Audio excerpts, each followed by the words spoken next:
हमारी आत्मा क्यों भटकती है बार बार संसार में? उसको मुक्ति नहीं मिल रही है। और उसको मुक्ति प्रदान करने का एक ही तरीका है, ना वो छिपकली बनकर के मुक्त हो सकती है, ना वो हाथी बनकर के मुक्त हो सकती है, ना वो गधा घोड़ा कुछ भी बन के मुक्त हो सकती है, लेकिन केवल मानव शरीर ऐसा है, आत्मा इसमें आती है तो मानव शरीर चाहे तो उस आत्मा को मुक्त कर सकता है। इसलिए ये अवसर मिला है। आंख, नाक, कान, जीव, हाथ, पैर, ये सब भगवान ने दिए हैं, मतलब आपको अवसर दिया है। बोले तुम में अगर ताकत हो तो मुक्त होकर दिखाओ। लेकिन हम इस मानव शरीर को प्राप्त करने के बाद भी मुक्ति की चिंता ना करके और भोग भोगते हैं और विषयों में संलिप्त हो जाते हैं, जिसके कारण और बंधन बढ़ जाता है। इसलिए हमारी आपसे प्रार्थना, भक्ति का पथ चुनिए और इस भक्ति पथ पर आकर के अपनी मुक्ति का उपाय ढूंढिए। भगवान श्री कृष्ण के 3 विशेष सखा हैं। अर्जुन सब जानते हैं, दूसरे उद्धव और तीसरे सुदामा। ये 3 ठाकुर जी के सखा हैं। आप कहेंगे श्रीदामा, तनसुखा, मनसुखा, मधुमंगल ये कौन है? ये ठाकुर जी के प्राण हैं, ये सखा नहीं है। ब्रजवासी तो प्राण है ठाकुर जी के। ठाकुर जी उनको सखा नहीं मानते हैं, ठाकुर जी उनको प्राण मानते हैं, जीवन मानते हैं अपना। लेकिन सखा के रूप में अगर देखा जाए तो ये 3 नाम प्रमुख हैं भागवत में। अच्छा, एक बात और आपको माननी पड़ेगी कि भगवान ने सखा बहुत कम बनाए हैं। इससे एक बात ठाकुर जी मानो हमको संकेत कर रहे हैं कि भाई जीवन सुखी चाहते हो तो जितने कम सखा होंगे उतने प्रसन्न रहोगे। बहुत ज्यादा सखा बनाने की आवश्यकता नहीं है। लेकिन प्रभु श्री राम की बात यदि आती है तो राम जी के एक ही सखा के बारे में ज्यादातर सुनाई देता है, और वो है निषाद राज गुह। निषाद राज को भगवान ने अपना सखा बनाया। और वो निषाद राज कौन है? वो निषाद राज आदिवासी है। राम जी जिस निषाद राज को अपना सखा बनाते हैं वो आदिवासी है। और आप जिस क्षेत्र में बैठे हैं, आज वहां के सांसद हमसे मिले, गजेंद्र सिंह जी पटेल यहां विराज भी रहे हैं, कथा श्रवण कर रहे हैं। आपने हमसे एक बात निवेदन की, महाराज जी ये पूरा ट्राइबल क्षेत्र है और मध्य प्रदेश में ज्यादातर आदिवासी लोग ही रहते हैं, और उन्हें गौरव होना चाहिए इस बात का, उन्हें सौभाग्य होना चाहिए इस बात का। हम ब्राह्मण हैं, हमको केवल सेवा का अधिकार है। आप क्षत्रिय हैं तो आपको केवल युद्ध का अधिकार है। हमसे ठाकुर जी केवल पूजा अर्चना करवा रहे हैं। क्षत्रियों को ठाकुर जी युद्ध मैदान में लेकर के जा रहे हैं। वैश्यों को ठाकुर जी व्यापार की आज्ञा कर रहे हैं। पर निषाद राज गुह यानी कि आदिवासियों को तो ठाकुर जी गले में गलवैयां डाल करके बैठते हैं, संग बैठाते हैं। रामायण जी में एक प्रसंग आता है कि जब अयोध्या के लोग चित्रकूट मिलने के लिए गए राम जी से, बहुत ध्यान से सुनिएगा, बहुत छोटी सी बात है लेकिन बड़ी विशेष है। जब अयोध्या के लोग राम जी से मिलने के लिए चित्रकूट गए, राम जी को वापस लाने के लिए, तो साथ में वशिष्ठ ऋषि भी गए। तो उस समय वशिष्ठ ऋषि जैसे ही चित्रकूट पहुंचते हैं तो लक्ष्मण जी ने दंडवत प्रणाम किया, राम जी ने दंडवत प्रणाम किया। पास में निषाद राज गुह खड़े थे, तो वशिष्ठ जी ने लक्ष्मण जी के सिर पर हाथ रखा, राम जी के सिर पर हाथ रखा। तो राम जी निषाद राज से कहते हैं, हमारे गुरुदेव हैं, इनको दंडवत प्रणाम करो, अपने सखा को बोलते हैं। तो निषाद राज गुह ने दंडवत प्रणाम किया। वशिष्ठ मुनि उनका परिचय था नहीं, तो उन्होंने सिर पर हाथ नहीं रखा, बस हाथ जोड़ करके मंगलस्तु, आपका मंगल हो, ऐसा कहा। तो राम जी को इतनी पीड़ा हुई कि लक्ष्मण जी के सिर पर हाथ रखा, मेरे सिर पर हाथ रखा, निषाद राज के सिर पर हाथ क्यों नहीं रखा? तो अपने गुरु वशिष्ठ जी को दिखाते हुए राम जी निषाद राज गुह को अपने हृदय से लगा लेते हैं। कभी उसके सिर पे हाथ फेरते हैं, साथ में बैठ के पाते हैं, उसकी पत्तल से कुछ उठा के पा लेते हैं, अपनी पत्तल से कुछ उठा के निषाद राज को पवा देते हैं। पूरे चित्रकूट के प्रसंग में वशिष्ठ गुरु यही देखते रहे कि मैंने इसके सिर पे हाथ नहीं रखा, तो राम जी मुझे दिखा दिखा करके बता रहे हैं कि देखिए आपने इसको कोई और समझा, पर ये मेरा कितना प्रिय है। मैं इसकी पत्तल से पा रहा हूं, मैं इसको अपने हाथ से पवा रहा हूं, मैं इसको संग रख रहा हूं। तो जाते जाते जब निर्णय हुआ कि राम जी वापस नहीं जाएंगे, तो वशिष्ठ मुनि जाने से पहले निषाद राज गुह को अपने हृदय से लगाते हैं और कहते हैं, भैया तुम चाहे अपरिचित हो, चाहे तुम आदिवासी हो, चाहे तुम जो भी हो, लेकिन राघव तुमको हृदय से लगाते हैं, इसलिए तुम सबसे श्रेष्ठ हो, सबसे श्रेष्ठ हो, तुमसे श्रेष्ठ कोई नहीं। आज इतनी विषम परिस्थिति आई है मध्य प्रदेश में कि वही आदिवासी जन को हिंदू नहीं मानते, वही आदिवासी जन अपने आप को सनातनी नहीं मानते, और इसके कारण धर्मांतरण कर लेते हैं, दूसरे धर्म दूसरे मजहब को स्वीकार कर लेते हैं। हम आपसे बस निवेदन ये करना चाहते हैं कि इससे पीड़ा सनातन धर्म को भी होती है, भारत राष्ट्र को भी होती है, पर सबसे ज्यादा पीड़ा श्री राघव जी को होती है कि ये मेरे हैं और मेरे होते हुए अन्य के क्यों होते हैं, जिनको मैं हृदय से लगाता हूं, जिनको मैं स्वीकार करता हूं, जिनके साथ मैं बैठता हूं, जिनके साथ मैं खेलता हूं, वो अपना अस्तित्व क्यों भूल रहे हैं। हमारी प्रार्थना है यदि यहां कोई इस प्रकार आदिवासी जनजाति से संपर्क रखने वाले या वे लोग बैठे हैं, अपने आप को पहचानिए। प्रकृति आपका परिवार है और श्री राघव जी, श्री राम जी, जिसके लिए पूरा भारत देश लगता है, वो राम जी आपके सखा हैं। आप कैसे अपने आप को कोई अन्य मान करके इस प्रकार धर्मांतरण कर सकते हैं। हमारी आपसे प्रार्थना है अपने प्रतिबिंब को जानिए। हमेशा याद रखिएगा, कान भरने वाले ये कभी किसी के सगे नहीं हुए। धर्मांतरण व्यक्ति क्यों करता है? क्योंकि अन्य धर्म, अन्य मजहब के लोग, अन्य पंथ के लोग उसको आकर के लोभ देते हैं। कैसा लोभ देते हैं कि तुम्हारे धर्म के लोग तो ऐसा करते हैं, ऐसा तुमको कुछ देते नहीं, तुमको अपना मानते नहीं, तुमको स्वीकार, हमारे यहाँ आ जाओ, इतनी पैसा देंगे, बच्चों को पढ़ाएंगे लिखाएंगे, ये कराएंगे वो कराएंगे, आदि आदि, और लोभ दे करके आपको धर्म से विहीन कर देते हैं। ये कान भर के लोभ देने वाली ही थी मंथरा, जिसने केकई के कान भरे। अरे राघव जी बन जाएंगे। सबसे ज्यादा प्रसन्न अयोध्या में कौन था जब राम जी राजा बनने वाले थे? केकई। नाच नाच करके उत्सव मना रही थी कि मेरा राम राज्य गद्दी पर बैठेगा।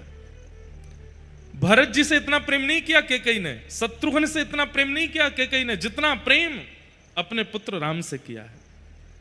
राम जी भी कौशल्या से ज्यादा केकई के पास रहते हैं, लेकिन एक व्यक्ति ने आकर के ऐसे कानों में बात घोले और लोभ दे दिया कि तुम्हारे पुत्र तो सेवक बन के रह जाएंगे, तुम्हारे 2 वरदान शेष है, मांग लो। और केकई की बुद्धि मत्ती फिर गई और सब कुछ पलट गया। इसलिए हमारी प्रार्थना है, ये कान भर करके लोभ देने वाले अन्य जनजातियों को या फिर इस प्रकार दूसरे धर्म में प्रवेश करने का लोभ देने वाले सब मंथरा के समान हैं। इनकी बात मान करके यदि आप अपने धर्म का त्याग करेंगे तो अनर्थ हो जाएगा। 14 वर्ष का राम वनवास हो जाएगा, अयोध्या राजा विहीन हो जाएगी, दशरथ जैसे महान योद्धा त्याग देंगे भूमि को। प्रार्थना है मध्य प्रदेश के जितने भी साधारण जनजाति जन और मूल मध्य प्रदेश निवासी, जिनको मध्य प्रदेश का मूल निवासी कहेंगे, वे हैं यहाँ के आदिवासी जन। उनसे हमारी प्रार्थना है, अपने रूप को पहचानिए, अपने गौरव को पहचानिए, अपने स्वभाव को पहचानिए, अपनी योग्यताओं को जानिए। आप राम जी के हैं, साक्षात राघव आपको हृदय से लगाते हैं, साक्षात भगवान आपसे प्रीति करते हैं। इस प्रकार मध्य प्रदेश में हो रहे धर्मांतरण उचित नहीं है। खरगोन के निवासी, खंडवा के निवासी, आसपास के क्षेत्रों से आए हुए यहाँ सब निवासी जन, आप लोगों से भी मेरी प्रार्थना है, घर का कोई व्यक्ति गृह त्याग तब करता है जब घर के बाकी के लोग उसके साथ उचित व्यवहार नहीं करते। बड़े भाई, बीच वाले भाई, छोटे भाई तीनों एक हो जाते हैं, चौथे भाई को पूछते नहीं तो चौथा भाई तो छोड़ ही देगा ना घर। इसलिए हमारी आप लोगों से प्रार्थना है कि इस प्रकार उनके मन में कभी भी ये भावना ना आने दीजिए कि वे कोई और हैं ही नहीं, वे आपके ही हैं और इस मध्य प्रदेश का मूल आधार हैं वे। आप लोग उनके साथ वैसा ही व्यवहार कीजिए जैसा अपनी जाति वालों के साथ करते हैं, अपने प्रेमियों के साथ करते हैं, अपने मित्रों के साथ करते हैं। उन्हें जब घर में प्रेम दिखेगा वे क्यों जाएंगे किसी और के घर। इसलिए हर मोहल्ले के एक व्यक्ति का जिम्मेवारी बनती है, आपके मोहल्ले में जितने घर हैं, आपके नगर में जितने घर हैं, आपके जिले में जितने घर हैं, वो सब घर आपके ही रहें और कहीं ना जाएं। हिंदू वैदिक सनातन धर्म बहुत पवित्र है, बहुत प्रिय है। हमारा मंच में ज्यादातर इन सब विषयों पर कहता नहीं हूं। कल रात्रि भी मुझसे किसी ने चर्चा की और आज यहाँ के सांसद भी सुबह आकर के मुझे बोले, तो मुझे लगा कि अगर मेरी बात इतने लोग सुनते हैं और अपने जीवन में लाने का प्रयास करते हैं तो मैं क्यों ना कहूं। सनातन धर्म केवल ब्राह्मण, क्षत्रिय, वैश्य, शूद्रों का नहीं है। हमारी बात को आप सावधानी से समझ लीजिए। हमारे यहां ये छुआछूत होना, ऊंचा बड़ा होना जब हमारे परमात्मा ने नहीं किया तो हम क्यों करते हैं। सबरी जब बेर खिला रही हैं राघव जी को तो चख करके खिला रही हैं कि कहीं खट्टे बेर ना चले जाएं। तो राम जी बड़े प्रेम से पा रहे थे। बीच बीच में राम जी लक्ष्मण जी को देते, तो लक्ष्मण जी क्या करते, जैसे ही देखते कि बेर खाया हुआ है, झूठा सा है, तो लक्ष्मण जी उस बेर को पीछे फेंक देते, खाते नहीं। राम जी समझ तो रहे थे, बोले लक्ष्मण जो है भेद दृष्टि कर रहा है, सबरी के द्वारा दिए गए प्रिय बेरों को खा नहीं रहा है। कोई बात नहीं लक्ष्मण, समय आने पर इन बेरों का मूल्य पता चलेगा तुम्हें।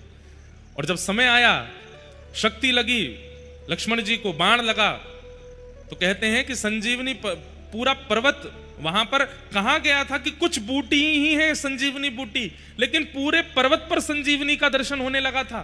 हनुमान जी पूरा पर्वत लेकर के आए और उन बूटियों को जब निचोड़ करके लक्ष्मण जी को प्रदान किया तो लक्ष्मण जी जीवित हो गए। रावण से युद्ध हुआ, लौट करके जब अयोध्या आए तो एक दिन लक्ष्मण जी एक वैद्य के पास बैठ करके बोले कि अगर संजीवनी बूटी से मेरे प्राण बच सकते हैं तो वो संजीवनी बूटी सारे चिकित्सालयों में प्रस्तुत कर देनी चाहिए और जिसके भी प्राण जा रहे हो सबको दे देनी चाहिए, सबके प्राण बच जाएंगे। तो वैद्य ने हंस करके कहा कि आपने कभी यह विचार क्यों नहीं किया कि जिस संजीवनी बूटी से आपको बचा लिया वो संजीवनी पर्वत, पूरा पर्वत हनुमान जी महाराज ने लंका में ही रखा था। रावण चाहता तो वहां से सारी संजीवनी बूटियां इकट्ठी करवा के अपने राक्षसों को पिला देता, कोई भी नहीं मरता। आप ही क्यों बचे, बाकी कोई क्यों नहीं बचा? समझने वाली बात है ना कि राम रावण युद्ध लंका में हो रहा है और वहीं पर्वत ला करके आए हैं हनुमान जी, उस पर अनेक संजीवनी बूटियां हैं। जो जो मरते जा रहे थे, एक वैद्य इसी काम में लगा रहता कि वहां से संजीवनी बूटी लाके सबको देता रहता, सब जीवित हो जाते। आप ही क्यों बचे? लक्ष्मण जी बोले हाँ ये बात तो हमारे मन में आई नहीं। बोले कि जब सबरी जी आपको झूठे बेर खिला रही थी, राम जी तो पा रहे थे, आप नहीं पा रहे थे, आप पीछे फेंक रहे थे। वही बेर आप इतनी द्रुत गति से फेंक रहे थे कि वही सबरी के झूठे बेर ही पर्वत पर जाकर के बूटी बन रहे थे।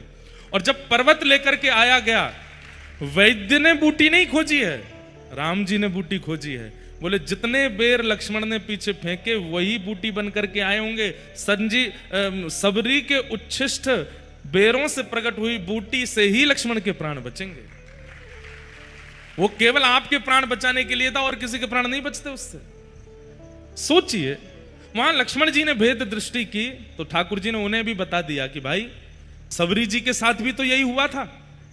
संत जन उनको यही कहते रहते थे कि तुम्हारे हाथ का तो पानी भी उचित नहीं है, तुम तो ऐसी हो, तुम तो इस जाति की हो, तुम तो वो हो। लेकिन राम जी ने कितना प्रेम किया उनको। जब ठाकुर जी ने ऐसी भेद दृष्टि नहीं रखी तो आप क्यों रखते? प्रेम भाव रखिए और आपका ये कर्तव्य बनता है, आपका ये धर्म है। अगर आप हमसे पूछो कि हमारा धर्म क्या है महाराज जी, तिलक लगाना, कंठी पहनना, एकादशी व्रत करना, प्रदोष का व्रत करना, नर्मदा जी स्नान करना, ओमकारेश्वर महाकालेश्वर जल चढ़ाना, पैदल चल करके कावड़ यात्रा करना, गिरिराज जी की परिक्रमा करना, ये सब मूल धर्म नहीं है, ये सब परम धर्म है। पर मूल धर्म क्या है कि जो आपके हैं वो आपके ही रहें, ये आपकी जिम्मेवारी बन जाए, यही आपका धर्म है। हमारी बात को बहुत सावधानी से सुन लीजिएगा। अगर आपका एक व्यक्ति भी आपके नगर का अपना धर्मांतरण करता है तो आपकी कम से कम 5 साल की गई समस्त धर्म क्रियाएं नाश हो जाती हैं। क्यों?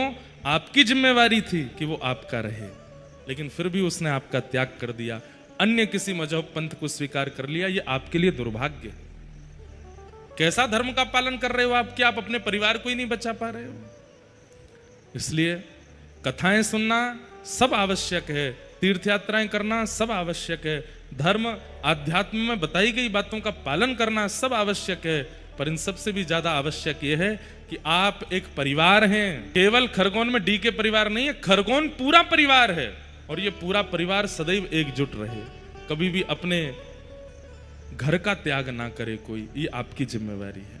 इसलिए हमें दक्षिणा रूप में ये प्रदान कीजिए, धर्मांतरण करें, जाइए, प्रेम से समझाइए और उसे वापस लेकर के आइए। आपका ये कर्तव्य है। हम आपको एक और बात कह दें, एक व्यक्ति भी अगर आपकी वजह से बच गए, नहीं धर्मांतरण किया या धर्मांतरण करके वापस भी आ गए, तो आपको अश्वमेध यज्ञ के समान पुण्य प्राप्त होगा, अगर एक व्यक्ति को भी आपने बचाया तो। इसलिए मध्य प्रदेश के लोगों से हमारी प्रार्थना, अति पावन अति पुनीत ये प्रदेश है, आप सब लोग इसकी रक्षा करो, सब मंगलमय हो। भगवान ने रास विहार के बाद वृंदावन में कुछ लीलाएं की, केसी आदि कुछ राक्षसों का वध किया, कंस ने धनुर्यज्ञ का कार्यक्रम किया और भगवान को धनुर्यज्ञ में बुलवाने के लिए अक्रूर जी को वृंदावन भेजा।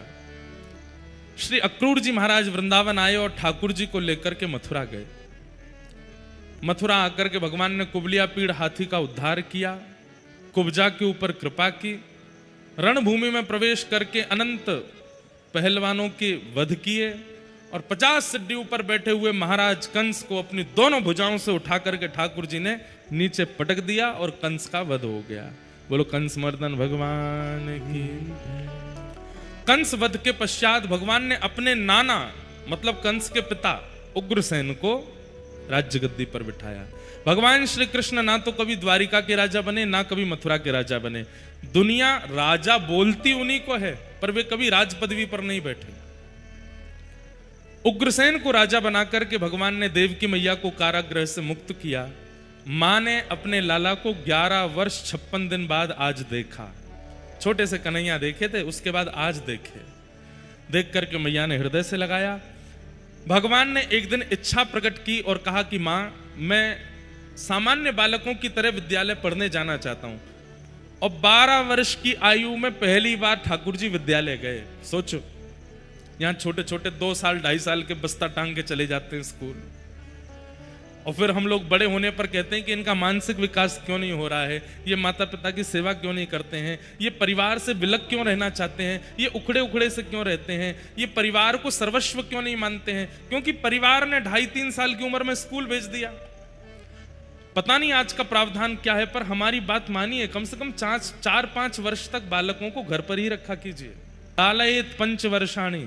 ठाकुर जी को देखो, 12 साल की आयु में गए हैं विद्यालय पढ़ने के लिए। और कहां आए? मध्य प्रदेश। मध्य प्रदेश में भी अवंतिका, उज्जैन, और वहां ठाकुर जी सांदीपनी उपाध्याय जी के यहां पढ़ने के लिए आए। उपाध्याय कौन है? उपाध्याय उनको कहा जाता है जिनके समीप जाकर के अध्ययन किया जाता है। उपसमीपे अध्ययनम, जिनके समीप जाके। एक होता है घर पर ट्यूशन पढ़ाने वाला आता है, एक होता है कि आप किसी के पास पढ़ने जाते हो। तो प्राचीन काल में जिन ब्राह्मणों के पास हम पढ़ने जाते थे उनको उपाध्याय कहते थे। हम भी उपाध्याय हैं। तो सांदीपनी उपाध्याय अवंतिका में विराजते थे, उनके पास ठाकुर जी ने आकर के अध्ययन किया। वहीं ठाकुर जी को परम सखा श्री सुदामा जी मिले। मतलब वैसे तो गुजरात की प्रसिद्धि है कि सुदामा सखा भगवान से मिले, लेकिन सुदामा सखा को पहली बार भगवान से मिलाने वाला मध्य प्रदेश है। यहीं मिले ठाकुर जी अवंतिका में सबसे पहले। सांदीपनी गुरुकुल में सुदामा जी से भेंट हुई। ठाकुर जी को बड़े प्रिय लगे सुदामा, और उनको ठाकुर जी ने अपना सखा बना लिया। कुछ वर्ष अध्ययन करने के बाद ठाकुर जी वापस लौट करके, अच्छा एक और बात बताएं, 12 वर्ष की अवस्था में ठाकुर जी का मुंडन हुआ। 11.5 साल 12 साल की अवस्था में। कहते हैं ठाकुर जी की इतनी लंबी चोटी है कि सिर से लेके पैर तक जाती है। केश ठाकुर जी के इतने बड़े हैं। जब कंस वध करने के लिए ठाकुर जी गए हैं तो ठाकुर जी ने बढ़िया अपने केशों को लेकर के सिर पर जटा जैसी बना के उस पर पगड़ी आदि पाग पहनी है। आजकल जो लोग पुष्टि मार्गी हैं उनको पता होगा, श्रीनाथ जी का स्वरूप आपने देखा है? तो श्रीनाथ जी के स्वरूप में आप देखते होंगे कि यहां उठी हुई भुजा के नीचे ठाकुर जी की बैनी है, चोटी होती है। लेकिन ये आजकल जो समय चल रहा है ना, ये दान अभी एकादशी तक दान का समय है। ठाकुर जी दान लेते हैं, गोपियों का मार्ग रोक के उनसे दान लेते हैं, दही का दान, दूध का दान, मक्खन का दान। तो अभी ये दान अभी एकादशी पर पूर्ण होगा। कल परसों ही तो है एकादशी, तो परसों तक दान का श्रृंगार होता है। और दान के श्रृंगार में ठाकुर जी को चोटी नहीं धराते। क्यों नहीं धराते? बोले ठाकुर जी दान लेके भागते हैं तो चोटी इतनी जोर से लहराती है कि गोपियां उसी को पकड़ लेती हैं। तो इसलिए ठाकुर जी चोटी को ऐसे पीछे पूरी गूंथ करके और फिर अपनी यहाँ छाती पे बांध, कमर पे बांध करके यहाँ फेटा में बांध के रखें, ताकि मेरी चोटी लहरावे नहीं तो गोपी पकड़ लेगी पीछे से। और बाकी श्रृंगारों में आपको वेणी दिखाई देगी, लेकिन ये अभी एकादशी तक का जो श्रृंगार श्रीनाथ जी में भी होता है, वहां पे ठाकुर जी को वेणी नहीं धराते। क्यों? बोले ठाकुर जी अपनी पूरी चोटी छुपा के आते हैं भीतर की, कहीं गोपी ना पकड़ ले मुझे, दान लेके भाजूंगो। तो इतनी लंबी चोटी है ठाकुर जी की। बताओ भाई, लोग तो चलो केश रखते नहीं, माताएं भी कटवा लेती हैं अपने। ठाकुर जी ने केश नहीं काटे अपने, खूब लंबे केश हैं ठाकुर जी के, सुनहरे केश हैं, घुंघराले केश हैं। आज ठाकुर जी ने अवंतिका जाने से पूर्व यज्ञोपवीत संस्कार और मुंडन कराया, और ठाकुर जी का मुंडन हुआ तब चौड़ी चोटी ठाकुर जी ने यहां पर धारण की, और तब ठाकुर जी विद्यालय पढ़ने के लिए गए। विद्यालय से लौट करके आए, मथुरा आकर के भगवान को सब राजकुमार की तरह ट्रीट करते हैं। ठाकुर जी को लेकिन याद आती है वृंदावन की, बहुत याद आती है। राजा, धीराज, महाराज आदि आदि संबोधन ठाकुर जी को बिल्कुल नहीं भाते। ठाकुर जी ने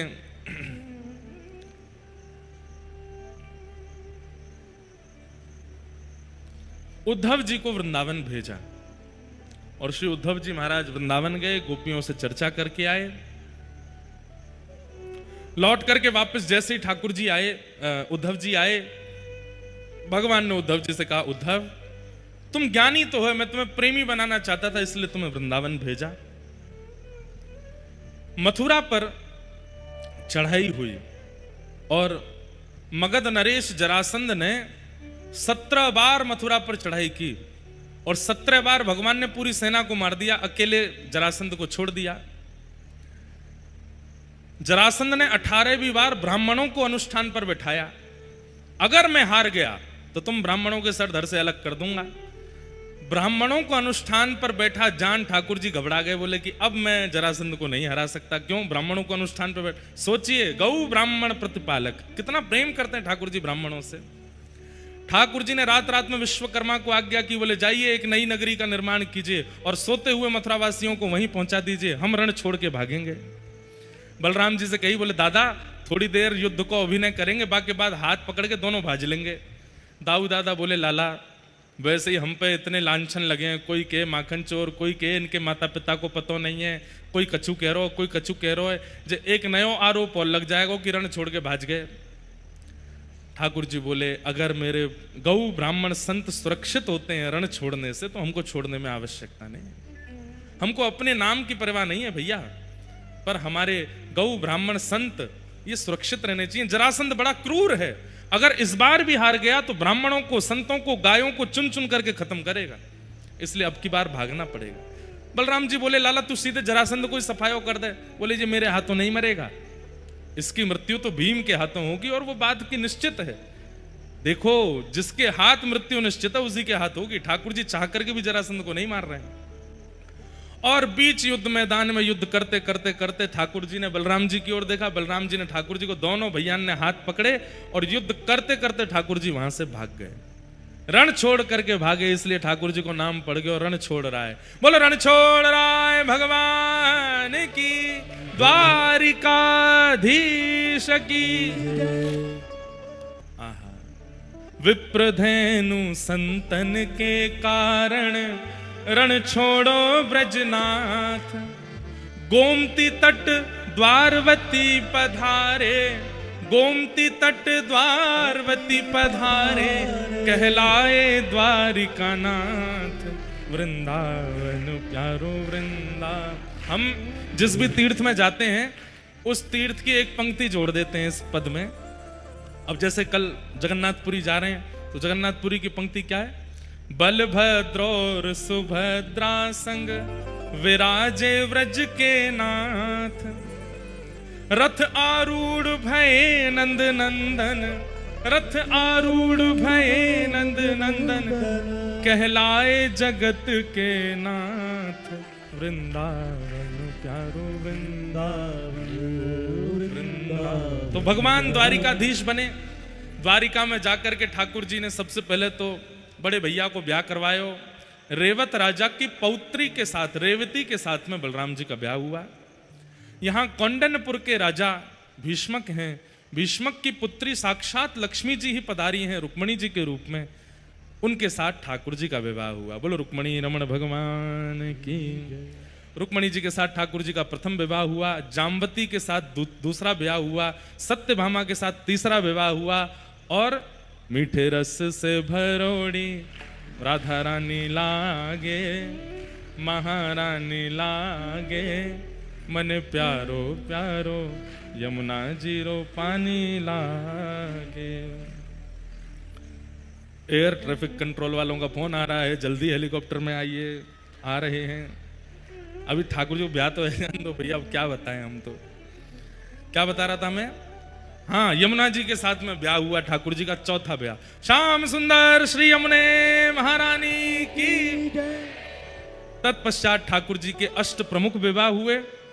भौमासुर राक्षस के यहाँ 16,100 राजकुमारियां बंदी थीं। भगवान ने उन्हें मुक्त करा करके उनसे विवाह किया। कुल मिलाकर के 16,108 ब्याह हुए। बंधुओं, ये एक भी स्त्री नहीं है। 16,100 उपासना कांड के मंत्र हैं और 8 जो हैं ये 8 प्रकृति हैं। कौन कौन सी? 4 प्रकृति हमारे अंदर है, 5 प्रकृति बाहर है, मन, बुद्धि, चित्त और अहंकार, और 5 प्रकृति बाहर हैं, पृथ्वी, अग्नि, जल, वायु, आकाश। तो 5 प्रकृति बाहर की भगवान की पत्नी है और 4 प्रकृति जो भीतर है उनमें से एक प्रकृति भगवान है, हमारी आत्मा। तो चित्त प्रकृति को हटा दो तो मन, बुद्धि, अहंकार। तो 5 पत्नी बाहर की प्रकृति, 3 पत्नी भीतर की प्रकृति, अष्ट प्रमुख पत्नियां हैं। इस प्रकार भगवान के अष्ट ब्याह हुए। राजा नृण के ऊपर भगवान ने कृपा की। सूर्य ग्रहण के काल पर ठाकुर जी गए और जाकर के कुरुक्षेत्र में यज्ञ किया, वहीं ब्रजवासियों से मिले। तत्पश्चात भगवान के परम सखा श्री सुदामा जी का द्वारिका में आगमन हुआ। भगवान ने उनका उचित सम्मान किया, सत्कार किया।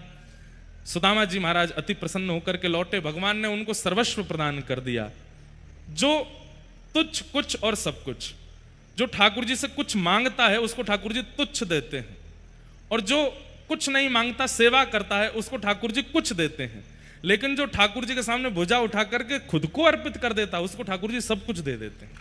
इसलिए ये 3 सूत्र याद रखना, तुच्छ, कुछ और सब कुछ। कुछ मांगिए मत, बस भुजा उठा के कहिए, नाथ मेरा नाथ तू है, नहीं मैं अकेला, मेरे साथ तू। भगवान ने सुदामा जी को सर्वस्व प्रदान कर दिया। यदुवंशी भगवान की बात मानते नहीं थे, सत्संग करते नहीं थे, इसलिए भगवान ने ब्राह्मणों को कहकर के संतों के द्वारा यदुवंशियों को शाप लगवाया। लड़ झगड़ करके सारे यदुवंशी आपस में नष्ट हो गए। दाऊ दादा क्षीर सागर में शेषनाग बनकर के प्रविष्ट हो गए। बोलो दाऊ जी महाराज की। और भगवान श्री कृष्ण अपना अंतिम उपदेश उद्धव जी को सुनाते हैं। वही उपदेश पर कथा हम आगामी 10 अक्टूबर से करने वाले हैं बद्रीनाथ धाम में।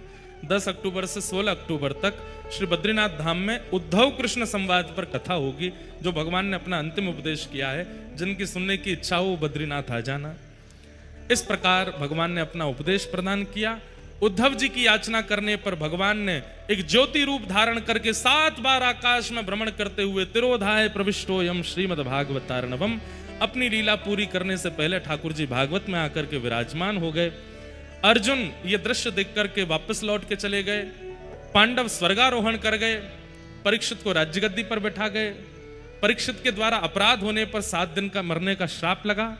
आज 7वां दिन है। सुखदेव जी महाराज कथा सुना करके कहते हैं, परीक्षित मैं मरूंगा, तुम मरोगे, ये पशु बुद्धि अपने मन से निकालो। हम एक नित्य मुक्त शुद्ध आत्मा हैं। कभी एक देह का आश्रय लेती हैं, एक देह को तोड़ के दूसरे देह का आश्रय लेती हैं। आश्रय केवल इतना है, देह माध्यम है भगवत प्राप्ति का। भागवत जी का अंतिम श्लोक सब लोग मेरे साथ 3 बार बोलेंगे। नाम संकीर्तनम यस्य, नाम संकीर्तनम यस्य। सब लोग सीधे बैठो, पहले तो अपने नेत्र बंद करो, अपने आराध्य ठाकुर जी का स्मरण करो, शुद्धता से सुनो और एक एक शब्द सुनकर के शुद्ध उच्चारण करो। नाम संकीर्तनम यस्य, नाम संकीर्तनम यस्य। सर्व पाप प्रणाशनम, सर्व पाप प्रणाशनम। प्रणामो दुःख समनः, प्रणामो दुःख समनः। तं नमामि हरिं परम्, तं नमामि हरिं परम्। नाम संकीर्तनम यस्य, नाम संकीर्तनम यस्य। सर्व पाप प्रणाशनो, सर्व पाप प्रणाशनो। प्रणामो दुःख समनः, प्रणामो दुःख समनः। तं नमामि हरिं परम् नमामि हरिं परम् नाम संकीर्तनं यस्य नाम संकीर्तनं यस्य सर्वपापप्रणाशनो सर्वपापप्रणाशनं प्रणामो दुःखशमनः प्रणामो दुःखशमनः तं नमामि हरिं परम् नमामि हरिं परम्। जिन भगवान का नाम संकीर्तन समस्त प्रकार के पापों से मुक्त करता है, ऐसे प्रभु के परम पावन नाम को हम बारंबार प्रणाम करते हैं। बोलो बाल कृष्ण लाल की, श्री राधा रमण लाल की, श्री राधा वल्लभ लाल की, प्यारे गिरधर लाल की जय जय श्री राम, जय जय श्री राम, जय जय श्री राम। नमः पार्वती पतये हर हर महादेव।